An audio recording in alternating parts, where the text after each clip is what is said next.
Good morning बच्चों। उम्मीद है कि आप सब खैरियत से होंगे और मेरी दुआ है कि रब पाक आप सबको अपने हिफ्ज़ व ईमान में रखे।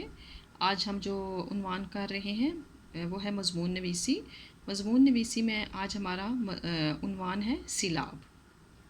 बच्चों, मज़मून हमेशा आप लिखने से पहले आपको उन्वान के मुतल्लिक़ तमाम मालूमात होनी चाहिए। आपने छोटे छोटे इक़्तिबासात में मज़मून लिखना है, छोटे छोटे जुमले लिखने हैं और अशार का इस्तेमाल मज़मून में ज़रूर करना है, क्योंकि अशार के बग़ैर मज़मून बिल्कुल नाकारा है। ठीक है, आज हमारा मज़मून है जी, उन्वान है मज़मून का सिलाब है। हम इसका आगाज़ शेर से करेंगे।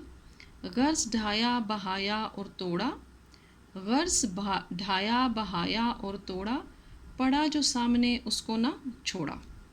मफ़हूम करेंगे पहले। सील का मतलब है तुग़यानी, जबकि आप कहते हैं पानी को।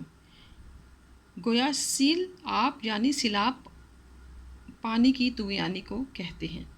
सिलाब दुनिया के तकरीबन तमाम मुल्कों में आते हैं और बाज़ औक़ात तो सख्त तबाही मचा देते हैं। सिलाब मानसून की बारिशों की वजह से आते हैं।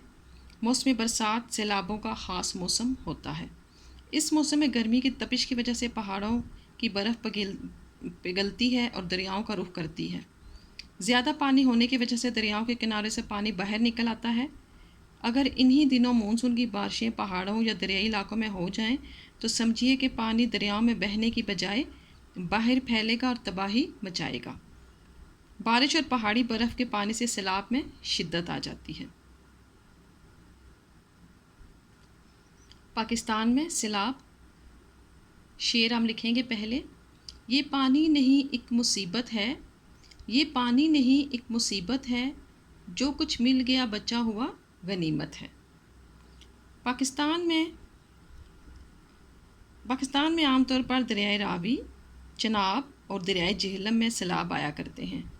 इन दरियाओं के किनारों पर बस्तियों, कस्बों और देहातों को आजकल वक्त पर आगाह कर दिया जाता है और लोग महफूज मकामात पर मुंतकिल हो जाते हैं। सैलाब अपने पीछे बहुत तबाही छोड़ जाते हैं। उसके बाद है जी सैलाब की आमद।